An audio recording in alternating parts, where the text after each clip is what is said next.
اللہ کرے مجھے بھی مل جائے.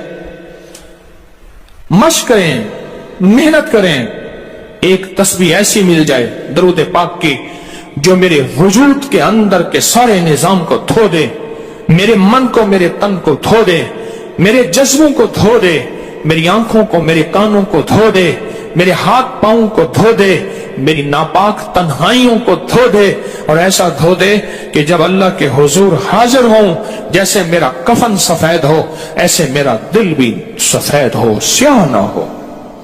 یہ ایک تسبیح میری زندگی میں, ایک تسبیح ایسی ہو. میرے حضور کا احسان کر, آپ کے احسانات. اللہم صلی علی محمد و آل محمد, اللہم صلی علی محمد کما تحب و ترضی لہ, اللہم صلی علی محمد بعدد کل دائن و دوائن وبارک وسلم. کوئی بھی درود, مسنون درود ہے, اسے پڑھیں, ایک تسبیح پڑھیں, پر پڑھیں ایسے.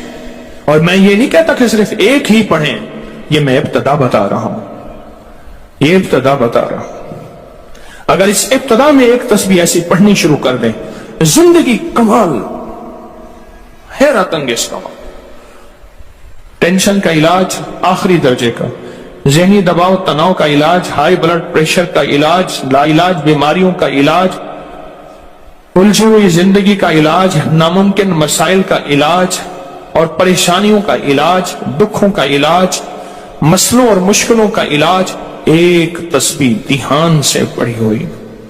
پھر ایک تسبیح کریں گے کیا, یہ فرشتوں کو ہدیہ کریں کہ میرے آقا کی بارگاہ میں پہنچائیں. نیک زمزم کی روحیں ان کو ہدیہ کریں, میرے آقا کی بارگاہ میں پہنچائیں. اور اللہ کے نیک ولیوں کو, صالحین کو ہدیہ کریں, اور نیک جنات کو ہدیہ کریں. ہاں, یہ ایک تسبیح ہدیہ کریں.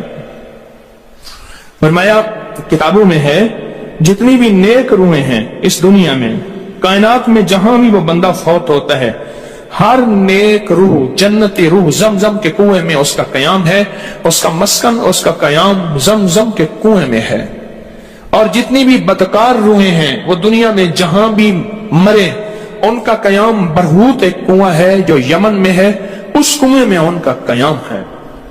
حضرت شیخ الحدیث نے اپنی کتاب میں لکھا رحمت اللہ علیہ نے, فرمایا کہ ایک شخص تھا امانتیں رکھتا تھا, لوگ امانتیں اس کے پاس رکھتے تھے.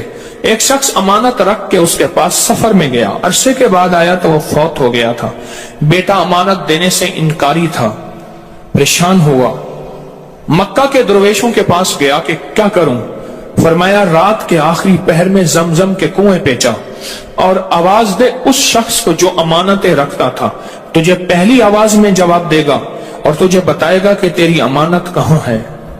رات کے آخری پہر میں گیا, سلام کیا, اس شخص کو آواز دی, آواز نہ آئی, پھر آواز دی, جواب نہ آیا, پھر 3 بار, آخر واپس آیا. صبح درویشوں کے پاس پھر گیا, کہنے لگے انا للہ و انا الیہ راجعون. لگتا ایسے ہے کہ وہ زمزم کے کنویں کی روح نہیں ہے, لگتا ہے کسی خطا کی وجہ سے کسی پکڑ میں ہے.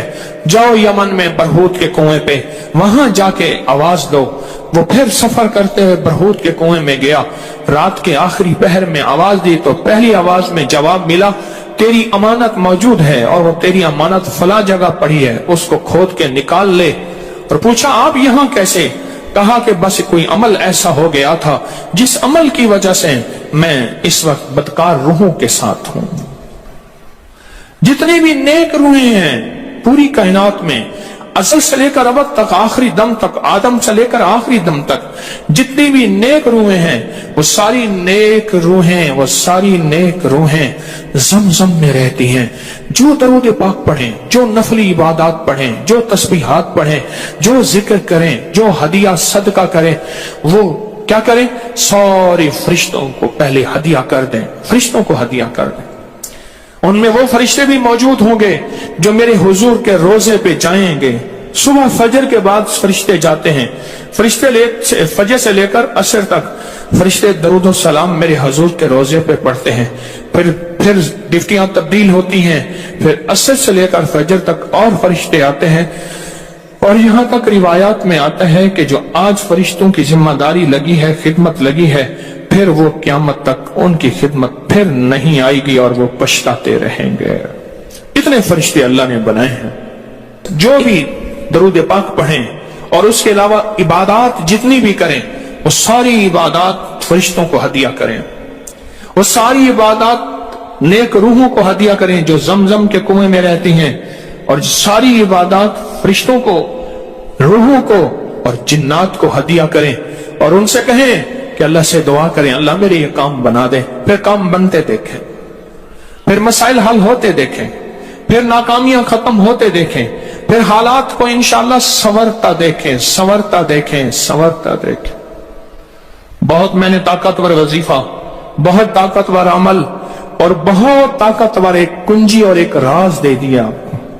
بہت عجب عمل ہے، بہت طاقتور اور بہت حیرت انگیز عمل ہے، جو میرا نہیں صدیوں سے آزمودہ ہے، صدیوں سے آزمودہ ہے۔ اللہ کے دوست اس کو کرتے چلے آئے ہیں، اور اللہ کے دوستوں کا آزمودہ عمل ہے بہت زیادہ، بہت زیادہ۔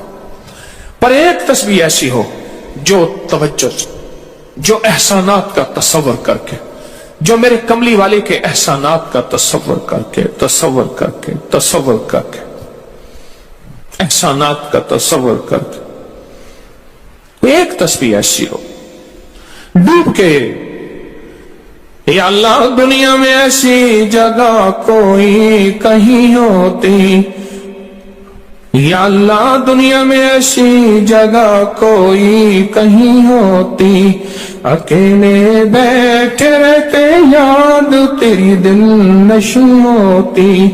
کوئی ایسی جگہ ڈھونڈ لیں، نہیں ملتی، کوئی ضروری نہیں اپنے دل کو تنہائیوں میں لے ہیں۔ وہ کیسے؟ دنیا کے مشغلوں میں ہم باخدا رہے، دنیا کے مشغلوں میں ہم باخدا رہے، سب کے ساتھ رہتے ہوئے سب سے جدا رہے، سب کے ساتھ رہتے ہوئے سب سے جدا رہے۔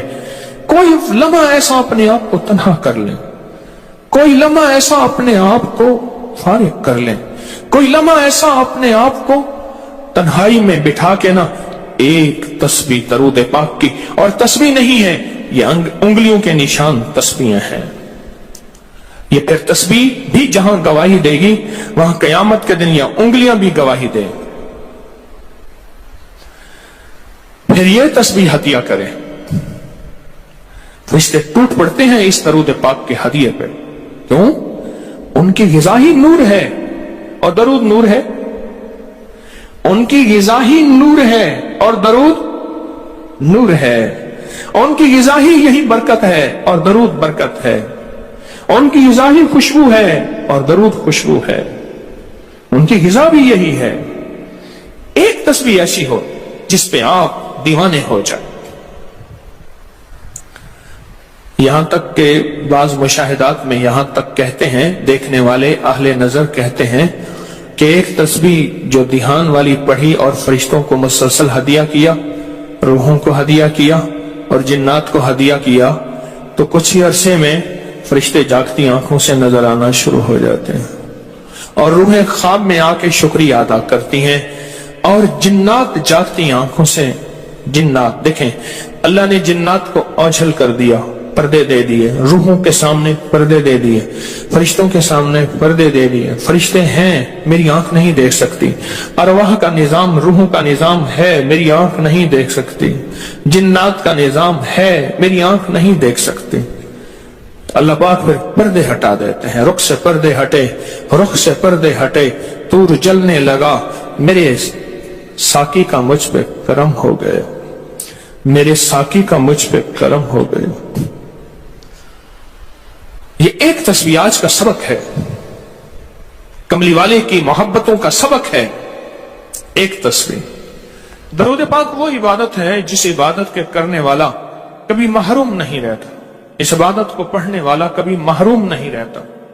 درود پاک وہ عبادت ہے، ہر عبادت کے لیے اخلاص کی ضرورت ہے، مخلص ہونا ضروری ہے ہر عبادت کے لیے، ہر عبادت کے لیے اخلاص اور مخلص ہونا ضروری ہے۔ لیکن درود وہ عبادت ہے جس کے لیے مخلص ہونا بھی ضروری نہیں، اگر کوئی بندہ دکھاوے کی نیت سے درود پڑھتا ہے تب بھی قبول ہے، قبول ہے، قبول۔ لیکن مومن کبھی دکھاوے کی نیت سے پڑھ ہی نہیں سکتا. مومن کے اندر تو للہیت اور اخلاص ہوتا ہے اور اللہ کی رضا ہوتی ہے. مومن کبھی دکھاوے کی نیت سے درود نہیں پڑھتا. میں یہ سوچوں کہ میں زندگی میں اپنی زندگی میں اب تک کتنا درود پڑھ چکا ہوں. اور میں ایک محفل تھی، اس میں کچھ لوگ بیٹھے تھے. ایک بندہ آیا، اس نے درود پڑھا. اس کے پڑھنے پہ سارے لوگوں نے درود پاک پڑھا. اس نے درود پڑھا، اس کے پڑھنے پہ سب نے درود پڑھا. اللہ کا اس کا مقبول محبوب بندہ اس محفل میں کوئی ایسا بیٹھا تھا، اس کے پڑھنے سے سب نے پڑھا اور اس کا قبول ہوا. وہ دنیا سے بندہ رخصت ہو گیا. وہ بندہ دنیا سے رخصت ہو گیا. جب دنیا سے رخصت ہو گیا وہ بندہ، تو کسی نے موت کے بعد بعد از وصال پوچھا کیا بنا؟ کہنے لگے اللہ جل شانہ نے مجھے بخش دیا، اور بخشا اس لیے میں نے درود پڑھا تھا، اور میرے درود پڑھنے پہ کسی نے درود پڑھا تھا، اور اس کی اللہ کی بارگاہ میں اس بندے کی اتنی عظمت اور حیثیت تھی کہ اس کا بھی قبول ہوا تو سب کا بھی قبول ہوا. ایک کاتب تھا. کاتب یہ کمپوزر جسے کہتے ہیں، کتابت کرتے ہیں، لکھتے ہیں کتابیں قرآن پاک. کاتب تھا. کسی نے مرنے کے بعد اسے خواب میں دیکھا. کیا بنا؟ کہا جب بھی میں نے حضور کا نام لکھا تو صلی اللہ علیہ وسلم لکھا. ساری زندگی میں اللہ جل شانہ نے میرے صلی اللہ علیہ وسلم جمع کیے، اور ایک طرف میری خطائیں جمع کی، اور وہ میری خطائیں جو ہیں زیادہ ہو گئیں، تو اللہ پاک جل شانہ نے صرف ایک صلی اللہ علیہ وسلم رکھا تو ساری خطائیں ختم ہو گئی اور کملی والے کا درود غالب آ گیا. اب قبر میں جب بندے کو رکھا جائے گا، دائیں بائیں دیکھے گا، اس کا کوئی ساتھی نہیں، کوئی وارث نہیں، سب چھوڑ جائیں گے. ایک حسین شخص دائیں بیٹھا اس کے سوالوں کا جواب دے رہا ہوگا، اور اس کے خوف میں اس کا ساتھی، اس کی وحشت میں اس کا ساتھی، اور اندھیرے میں وہ روشنی اور نور بن جائے گا. اندھیرے میں روشنی اور نور بن جائے گا. اور جب یہ منکر نکیر کے سوالوں سے خلاصی پائے گا اور اس کو راحت ملے گی تو پوچھے گا تو کون ہے آج اس مشکل میں میرا ساتھی؟ کہا میں وہ درود ہوں جو تو دنیا میں اٹھتے بیٹھتے سوتے جاگتے پڑھتا تھا. تو مجھے نہیں بھولا، میں تجھے نہیں بھولوں گا. تو نے مجھے یاد کیا، میں ہمیشہ تجھے یاد کروں گا. ہاں، جہاں بھی مشکل ہو، جہاں بھی پریشانی ہو، زندگی کی کوئی الجھن ہو، وہاں درود پاک کا پڑھنا مشکل کشائی ہے. درود پاک کا پڑھنا حاجت روائی ہے. درود پاک کا پڑھنا زندگی اور صحت ہے، تندرستی ہے. درود پاک کا پڑھنا